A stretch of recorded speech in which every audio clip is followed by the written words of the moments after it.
Place. Place. Il suffit. Personne ne va donc m'y répondre. Personne. Attendez. Je vais lui lancer un de ses traits. Vous avez un nez très grand. Très. Ha! C'est tout. Mais Ah non, c'est un peu court, jeune homme. On pourrait dire, oh Dieu, bien des choses en somme, en variant le ton. Par exemple, tenez, agressif. Moi, monsieur, si j'avais un tel nez, il faudrait sur le champ que je me l'amputasse. Amical, mais il doit tremper dans votre tasse. Pour boire, faites-vous fabriquer un nappe. Descriptif, c'est un roc, c'est un pif, c'est un cap. Que dis-je, un cap? C'est une péninsule. Curieux, de quoi sert cette longue capsule? Oh, d'écritoire, monsieur, ou de boîte à ciseaux? Gracieux, aimez-vous à ce point les oiseaux que paternellement vous vous préoccupâtes de tendre leur perchoir à leurs petites pattes. Truculent, ça, monsieur, lorsque vous pétinez, la vapeur de tabac vous sortait du nez, sans qu'un voisin ne crie « Au feu !» de cheminée. Prévenant, gardez-vous votre tête entraînée par ce poids de tomber en avant sur le sol. Tendre, faites-lui faire un petit parasol, de peur que sa couleur au soleil ne se fane.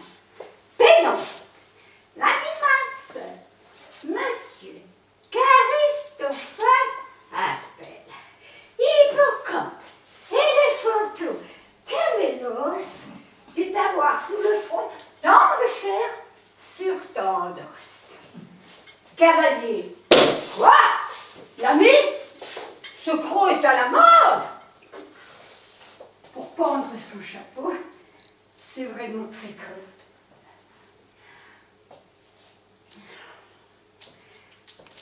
Emphatique.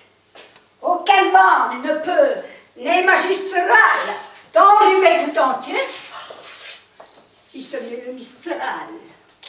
Dramatique. C'est la mer rouge quand il saigne. Admiratif. Pour un parfumeur, quelle enseigne. Lyrique. Est-ce une conque? Êtes-vous un triton?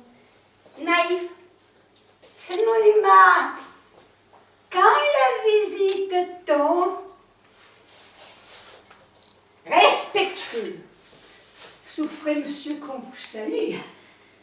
C'est là ce qui s'appelle avoir pignon sur rue. Enfin, parodiant pirate, en un sanglot. Le voilà donc, tenez, qui détrait de son maître, a détruit l'harmonie. Il enrougit le traître. Voilà ce qu'à peu près, mon cher, vous m'auriez dit, si vous aviez un peu de lettres et d'esprit. Mais d'esprit, oh, le plus lamentable des êtres, vous n'en eûtes jamais un atome. Et de lettres, vous n'en avez que 3, qui forment le mot « sort ». Eussiez-vous eu d'ailleurs l'invention qu'il faut pour pouvoir, devant ces nobles galeries, me servir de ces folles plaisanteries que vous n'en eussiez pas articulé le quart, de la moitié, du commencement, du quart. Je me laissais moi-même avec assez de verve, mais je ne permets pas qu'un autre me les serve. Ces grands airs arrogants. Ah, un hobereau qui n'a même pas de gants et qui sort sans ruban, sans bouffette, sans ganse. Moi, c'est moralement que j'ai mes élégances. Je ne m'actiffe pas ainsi qu'un freluquet, mais je suis plus soignée si je suis moins coquette.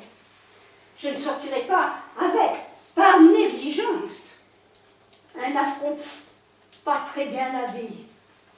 La conscience jaune encore dans le coin de son œil. Un honneur chiffonné, des scrupules en deuil.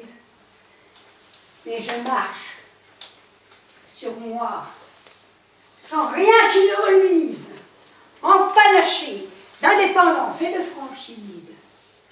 Ce n'est pas une taille avantageuse, c'est mon âme, que je cambre ainsi qu'en un corset, et tout couvert d'espoir, qu'en ruban je m'attache, retroussant mon esprit, ainsi qu'une moustache, je fais, en traversant les groupes et les ronds, sonner les vérités, comme les éperons. Mais monsieur, Je n'ai pas de gants. Ha ha ha, la belle affaire. Il m'en restait un seul d'une très vieille paire, lequel m'était d'ailleurs fort important. Je l'ai laissé dans la figure de quelqu'un. Mao, faquin, butor de pieds plats ridicule. Et moi, Cyrano, Savinien, Hercule et de Bergerac. Bouffon. Ah! Qu'est-ce encore qu'il dit? Il faut la remuer car elle s'engourdit. Ce que c'est que de la laisser inoccupée. Ah! Qu'avez-vous? J'ai des fourmis dans mon épée. Soit. Je vais vous donner un petit coup charmant. Poète. Oui, monsieur, poète. Et tellement qu'en ferraillant, je vais, hop, à l'improvisade, vous composer une balade. Une balade. Ne vous doutez pas de ce que c'est, je crois.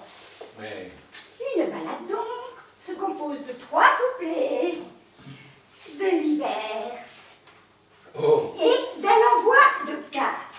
vous, Je vais tout ensemble en faire une et me battre et vous toucher, monsieur, au dernier vers.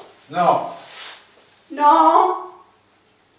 Voilà, quand l'hôtel Bourguignon, monsieur de Bergerac, eut avec un bel litre.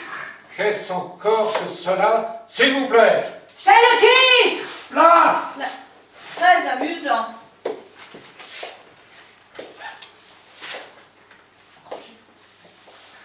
Faramineux. Chut! Plus de bruit! Attendez.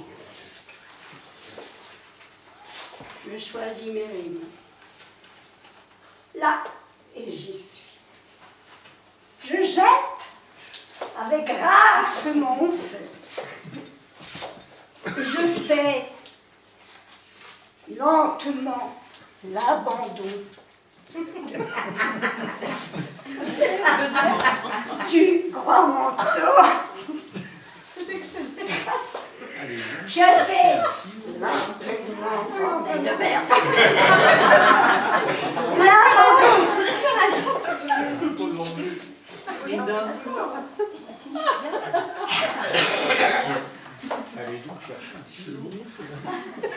Je fais donc, je disais, je fais lentement l'abandon. Ça fait durer le plaisir là. Qui veut qu'à feutre. Et je tire mon espadon. Attention chez nous. Élégant, comme Céladon. Agile, comme Scaramouche. Je vous préviens, cher Myrdidon, qu'à la fin de l'envoi, je touche. Vous auriez bien dû rester neutre. Ou vais-je vous larder d'un bout? Dans le flanc, sous votre neutre, au cœur, sous votre bleu cordon. Les coquilles dit donc, ma pointe le dit, une mouche. Je vous préviens, cher Myrmidon, qu'à la fin de l'envoi, je touche. Il me manque une rime en eutre. Vous rompez plus blanc qu'un bidon. C'est pour me servir le mot pleutre. Tac, je pars la pointe d'eau. Vous espériez me faire d'eau. J'ouvre la ligne de la bouche qui avait abroché l'aridon à la fin de l'envoi. Je touche. Prince demande adieu partout. J'ouvre la ligne. J'escarmouche. Je coupe, je peins, et là, douche. À la l'envoi, je touche.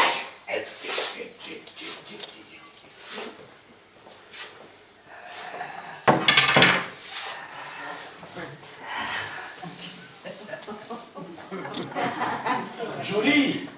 Ah, superbe. Faramineux. C'est un héros.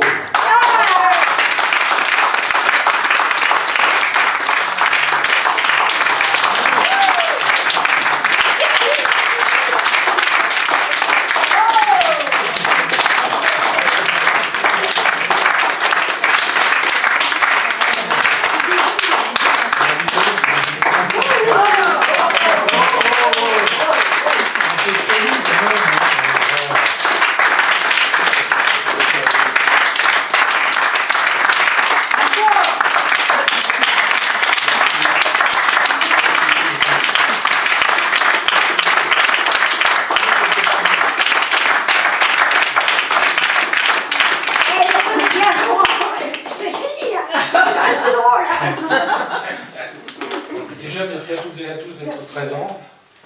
Donc, on a eu le plaisir, Tino et moi-même, de vous présenter ce petit spectacle, donc un extrait de la pièce de théâtre de Cyrano de Bergerac d'Edmond Rostand. Donc, dans le rôle de Cyrano, Tino.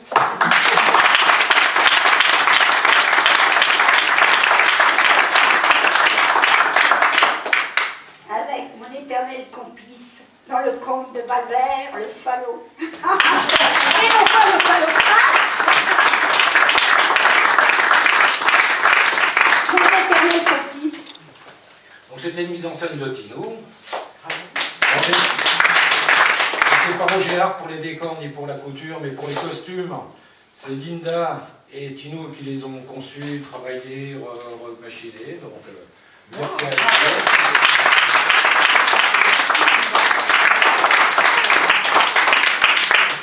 Merci à notre narratrice Cécile, qui nous supporte vraiment depuis un moment. Tous les mercredis, on répétait ici. Merci beaucoup. Merci à nos techniciens donc, pour la photo et vidéo, Marie-Annick et Patrick. Merci aux intervenants, donc Lynn, René, Sylvain et Jacques. Merci à eux.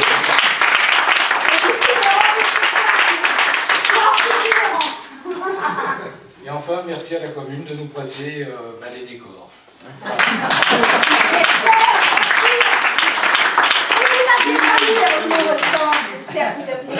Là, on va faire une petite pause de 5 minutes, le temps d'installer la table, la télé, là, parce que Jacques va nous présenter un petit exposé pourquoi Cyrano de Bergerac, le vrai. Et après, ça dure 10 minutes, un petit quart d'heure. Et après, comme à chaque fois, il y a une petite collation. Voilà. Bravo. J'espère que le décalage avec le vrai personnage de Cyrano vous aura quand même fait rire. Avec un 5 quand même. Le EMI est important. Le